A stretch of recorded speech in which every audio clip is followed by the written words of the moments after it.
Hello and welcome to the celebration space. My name is Kaylee Phelps and today I am going to provide y'all a definitive guide to raffles. So I love raffles. I got a little glam for talking about raffles.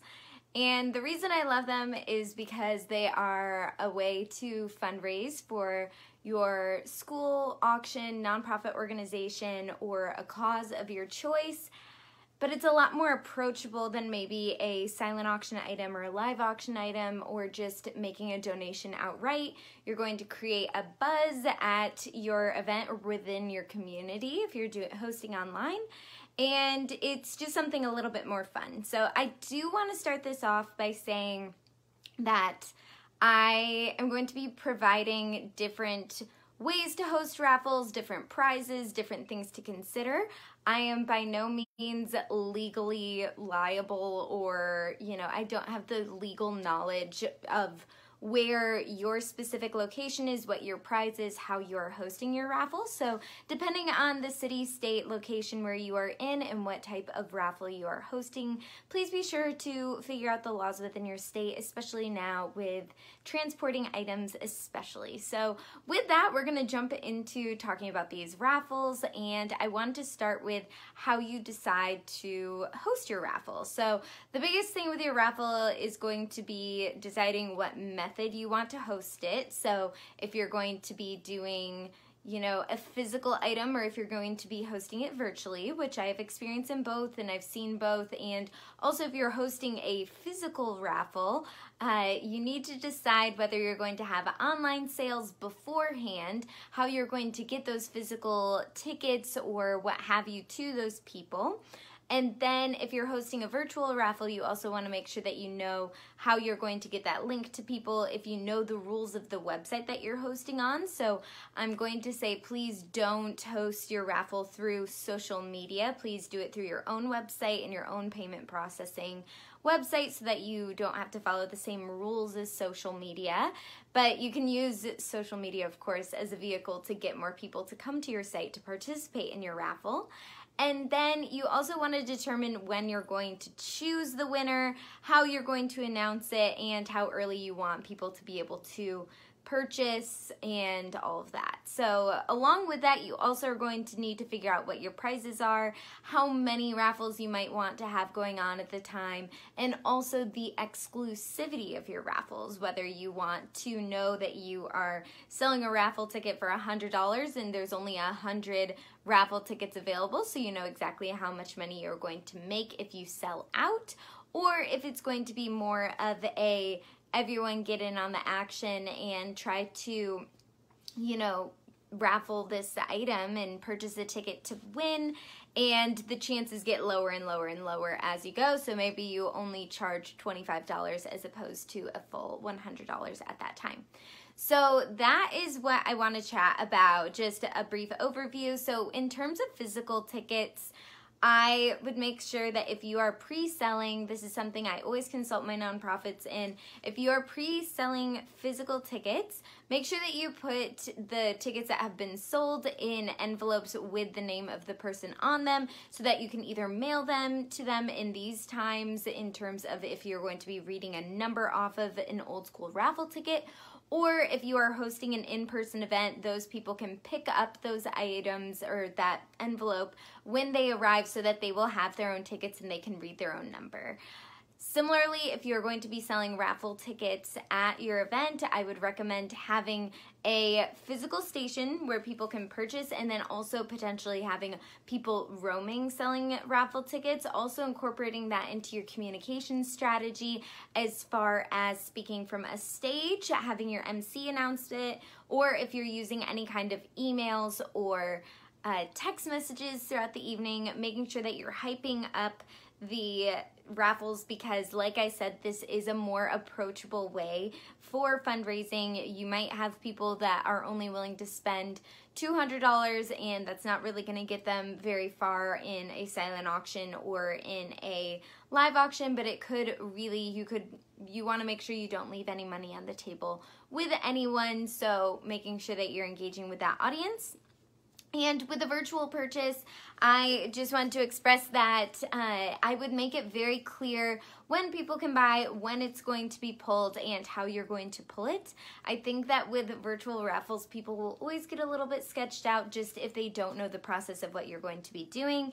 So my typical process is to host it through a software. So you can do this through anything in terms of, depending on your payment processor, you can, if you work with Stripe, if you work with Square, or if you have your own website, or if you're hosting it through Eventbrite, you can pull a spreadsheet by that type of on sale item, and then depending on the number of people, let's say you have 207 people, you have that spreadsheet, each person has their own column, and then you say you're going to choose a random number generator. If you feel like your audience might not be as open to doing something virtual because they're used to the novelty of, you know, maybe turning something, picking something out of a basket or out of a hat and reading the number, then I would just have someone film you as you know, once you have the spreadsheet all set, and maybe hide any information and then have the random number generator scroll and just show the person's name so that there's a little bit more validity and truth and, you know, accessibility to knowing who is winning that item. So that is what I recommend for virtual items. Moving on to exclusivity, I would say that you are going to be able to charge people more money if they know that they have a guaranteed chance of, like, a higher chance of winning an item. So an example that I love for this is a 52 card raffle. So really what that is you just get a box. I should have grabbed one of my sets of cards, but just grabbing a deck of cards, and when people purchase something, you rip the card in half, which is just satisfying in and of itself, and then you put the halves in one basket or in one place, and when you pull it out, rather than reading off a number, it's a little bit more efficient as well. You would just say the Queen of Hearts has won this raffle, and then once that person can show that they have the other half of the ticket, then you are able to do that. So it's something where you can charge a little bit higher of a price tag, just because people know that there's only a 1 in 52 chance. It's not going to be like a 50-50 raffle on the other side, which, if you've never participated in a 50-50 raffle, is going to be everyone contributes. So maybe everybody, you know, pays $25 for each chance in the raffle, and as the money goes up, you want the most amount of people to participate as possible, because as the number of fundraising from the raffle goes up, let's say you get up to $4,000 in raffle tickets that you've sold, when you choose the winner of that raffle, they are going to get $2,000, and then the organization is going to get $2,000. Most of the nonprofit events that I've been to, the winner or recipient of the 50-50 raffle will normally donate their half or part of their half back to the organization, which is fun and wonderful, but it's something that I want to caution that doesn't happen every single time. So with doing a 50-50 raffle, you're going to go from the other side of saying, hey, this is really exclusive and you have this very high chance of winning this item. You are going to go to the other side with a cash prize, and you're going to be saying, hey, the more people we get to participate, peer pressure your friends, tell them to buy tickets, you can win half of the pot. And with that, you're also going to want to stay very diligent about updating your numbers in real time. So as you sell more tickets, making sure that you update your audience and your raffle participants with how much money is in the pot, so that they can keep mental track of, oh, if I win half of this, I could win $1,000, or I could win $2,000, or I could win $3,000. So just keeping that in mind, it's a little bit more manual labor, especially you're going to want more people selling more of those items at one time. So also you're going to want to decide how you want to, or when you want to choose your raffle winner. So when you are doing this, just making sure that you let people know, like, hey, you only have up until this time to purchase a ticket, and also making sure that if you are at an in-person event, you give ample time for someone to either have the name of the person, you know, on a ticket so that they can be announced on stage, or making sure that you get all of the raffles. If you have multiple people working a room and selling raffles, everybody knows to bring all of the stubs to one place, dump them all into one bucket, and then it can be taken up on stage. So just making sure that you give yourself ample planning time, because there's nothing worse than finding out that there was a box of raffle tickets that someone didn't contribute to the full pot before they went up on stage and announced the winner. So along with that, I want to go into prizes. I talked about nonprofit silent auction, or if you're running any kind of raffle, normally for nonprofits, but silent and live auction items that always sell. And this is really something that's going to coincide with raffles. Is alcohol, travel, and unique experiences are always going to sell in terms of being prizes that you might really want. There are also different types of raffles. So when we think of raffles, we normally think of an old school ticket that's on a big loop, and you pull it off and you either rip it in half, you get one half with the number, I get one half with the number, or we rip it off and you write down your name and your phone number, and then when I pull it, then I'm able to call you and let you know that you won, or announce your name over a loudspeaker, or send in an email. So those are some of the typical ways to do it. I mentioned the 52 card option, which is a little bit more anonymous. So you're going to be ripping that off, and that really needs to be in person, or when you do it, having people write their name on it so that you have some validity, especially if you're hosting it from home. So someone doesn't, from home, which you would hope they wouldn't, just rip off and say that they had the other half of the Queen of Hearts. But something else that you can do is you can host grab bags. So some examples would be a wine pull, a jewelry tree, or a gift card wall. So really something that you can do is, if you have people purchase a chance or a raffle for, let's say, $25, and you have 25 gift cards that range from $10 in value to $100 in value. That person, for every $25 that they contribute, they get a blind gift card. They can unwrap it and they can see exactly what they have there. So that's something that's really fun. It's kind of spontaneous. You also get pure fundraising as long as you're getting those gift cards donated to you. And it's something that normally there's quite a buzz if you have a $100 or $200 value and someone can get it for only $25.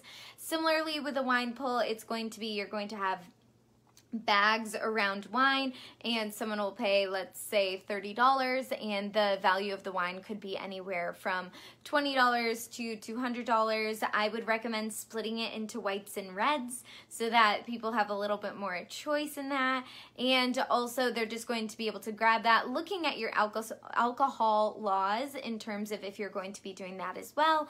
And if you want to put numbers on it, if you're hosting it virtually, you can do something where you purchase it and then someone says, I like the looks of bottle 10. You set it aside for them, write their last name on it, and then you can mail it to them, or you can do a grand reveal where you show what each bottle is, something like that. And then jewelry tree or pick of the litter raffles are very fun. So doing something where you have a bunch of jewelry on display, people purchase a number of raffles to be able to be the first pick of the litter, second pick of the litter, or third pick of the litter, so they're able to come over, look at the beautiful jewelry tree, look at something that they might want. It could be that they are paying $25 for a raffle ticket or $10 for a raffle ticket, and the value of the pieces is anywhere from $30 to $100, and if they win, then they are able to go in and pick their first item, and then you can have more people, depending on the amount of jewelry and depending on your jewelry donor, you can have them continue to pick things. You can also host a pick of the silent auction or pick of the live auction raffle. You're just going to want to be very careful with your timing on this, of course, where you are pulling the raffle winner before you close the silent or live auction or start the live auction. So you are able to do this, and making sure that everyone that's participating in the silent auction knows that someone is going to be able to choose any of the items at a certain point, so someone doesn't get really upset that they bid up a safari to $6,000 and then someone's a raffle winner and it's taken out from under them. So those are all different types of raffles that are kind of fun to do. You can also choose to have different prizes going at the same time. This is something that can be a little hit or miss. I, for example, was at a smaller school auction and they had 2 prizes and 2 raffles that they had going on. One was for a grill and one was for a wine cellar, $100 100 bottles of wine of varying values, and they were finding that nobody was buying raffle tickets for the grill. They were really only buying raffle tickets for the wine. So if you are going to have multiple items or different things, just know that you're probably going to be kind of competing with yourself or the different prizes. So having more of a pick of the litter scenario might be better, just so that you aren't taking the grill out of what could be a silent auction item for someone who really wants that grill, and you can make more money off of it rather than having a raffle. So really depending on your audience and your goals, I will say that, you know, until the day I die regarding events and most things. So those are a couple of those different things. Also, yeah, just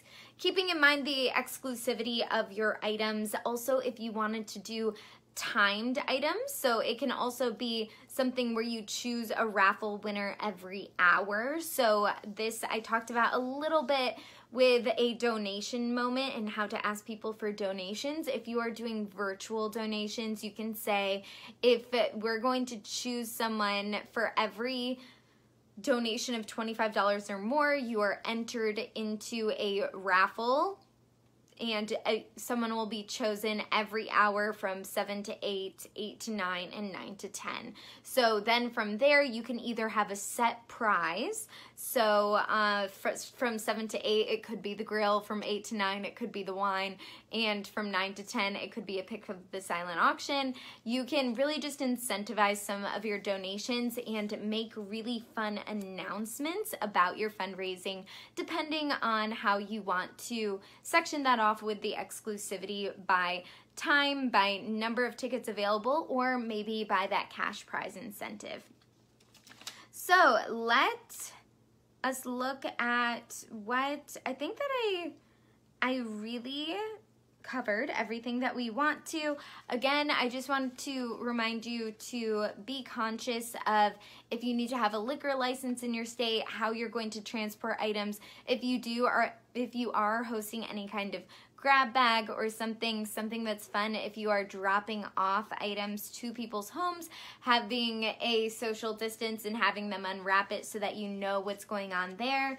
Also, just with grab bag items, I also want to note that you can have people claim them before and then open them all at one time, or open them at pickup, just because sometimes if you do have a big disparity in the type or value of items that you have, let's say you have a 500-mile, gift certificate or e-certificate for Delta, and that's your big ticket item. And then you might have some smaller, $10, $20, $30, $40 gift card values throughout. If you have someone on the first try guess that or receive that big ticket item, you might have people not coming to try to participate in the raffle as much because they wanted a chance at that item. So just keeping in mind what's going to fit best for your audience and your goals, like I said. And if you have any questions, I truly love raffles. I'm really talking about, for this one, raffles and not games. We'll probably talk about some games another time. This is one of my Gatsby outfits as well. So for Gatsby themed events or any kind of old school flair. So I'll also be talking about different themes for events coming up.